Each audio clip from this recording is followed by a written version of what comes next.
itik.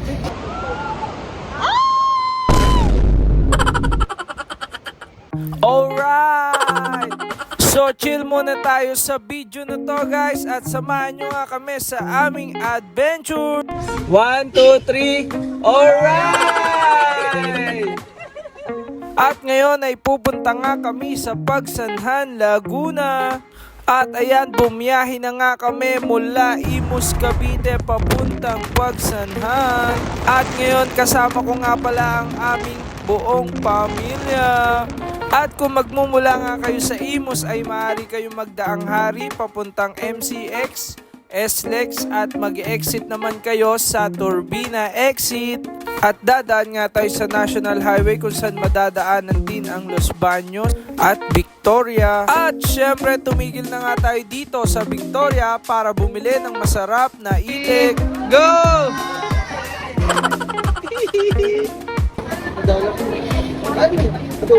Adobong itik.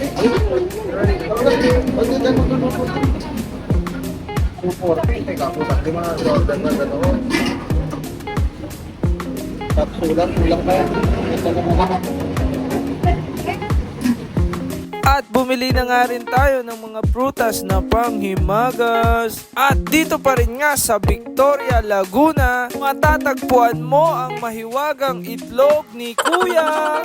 Meron nga silang restaurant dito na pwede kayong kumain, pero sa ngayon bibili lang po kami ng itlog ni Kuya. At meron nga ding binibenta dito na Peking duck, pwedeng alagaan, pwedeng kainin. Alright! At shoutout nga sa kangkong chips, ang sarap pala nito. Kaso meron nga lang kamahalan ng konti. Minsan nga ay naiisip ko maghanap na rin ng dahon na gagawing chips. Pero syempre biro lang po yan. Idol po talaga natin si Kangkong Cheese. Alright! At ayun, hindi ko na nga alam kung nasang lugar na tayo. Basta ako nagdadrive lang. Ayun na pala, nandito na tayo sa Pagsanhan. Alright! Ayun na nga at medyo inulan na ang ating biyahe pero okay lang yan. Walang makakapigil sa ating paggagala. Alright! At sa wakas dumating na nga tayo dito sa may jump off. At konting trivia nga lang, ang Pagsanhan Falls ay siya din ang Cavinti Falls. Dahil ang nakakasakop nga sa lugar na to ay Cavinti, Laguna na. Alright!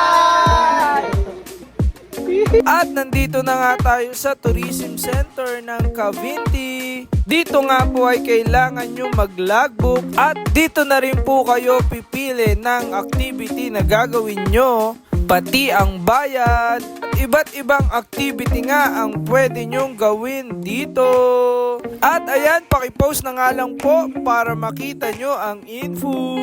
Alright! At dahil inabot na tayo ng tanghali sa biyahe, kaya naman kumain muna tayo bago tayo nag-trek. At meron ngang lugar dito kung saan pwede naman kayong pumwesto para kumain. Bukod nga sa binili nating mga ulam ay nagbaon din tayo. Alright!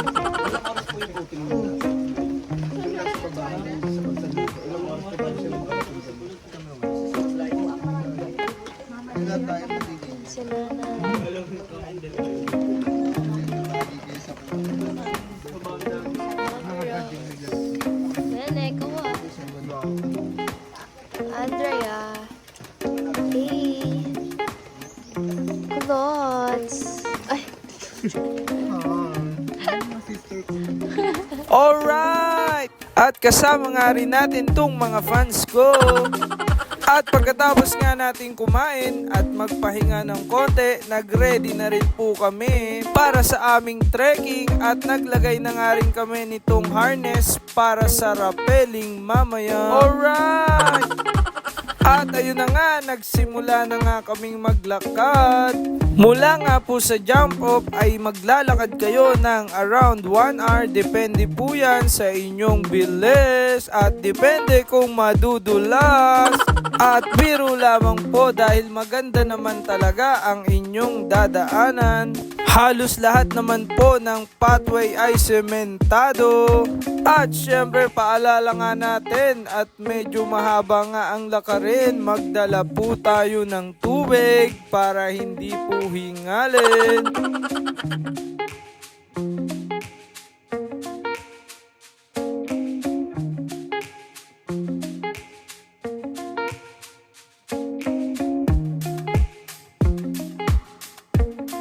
At dito nga po ay may part din na magra-rappelling kayo, pero wag mag-alala, hindi naman siya kataasan.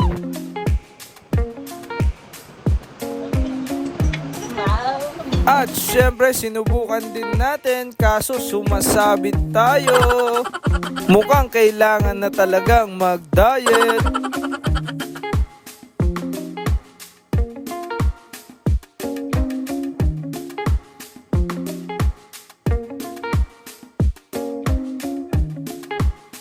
Ayan po ang mga fans.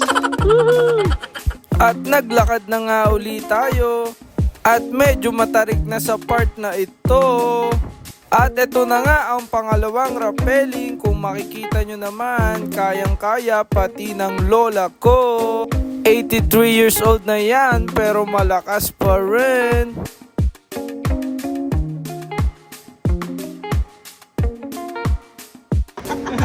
Yung ano, rough road.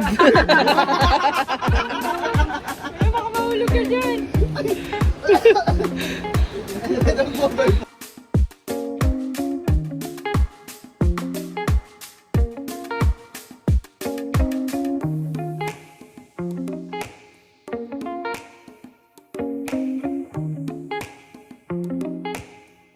At ayan, makikita nyo nga, kakaibang experience nga ito. At maaari nyo pa siyang gawin kasama ang pamilya nyo. At pagkatapos nga niya ay andito na tayo sa pinakamatarik na part. Konti na lang, hahalik ka na sa baka. At sa wakas ay nakababa na nga tayo dito. At ito nga guys, ang Pagsanhan River. So hindi po tayo nagbangka, sila po yun. At pwede nga rin kayo makapunta dito gamit ang bangka mula sa bayan ng Pagsanhan. Alright! At ito na nga guys, ang napakagandang Pagsanhan Falls. At tingnan nyo si Kuya, dadive yan, plakda. Alright! At ito na nga, lalapit na tayo sa falls at papasok tayo sa kuweba.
Nakita nyo naman guys, solid talaga ang experience. At syempre pagkatapos nga niyan ay nagready na rin agad tayo para bumalik. At syempre puro paahon na pagpabalik.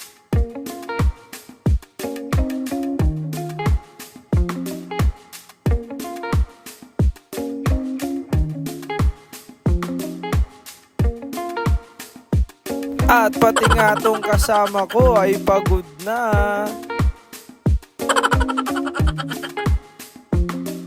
At mahigit 1 oras nga tayo inabot bago tayo nakabalik dito. At dito na nga lang tayo naghintay para sa sasakyan.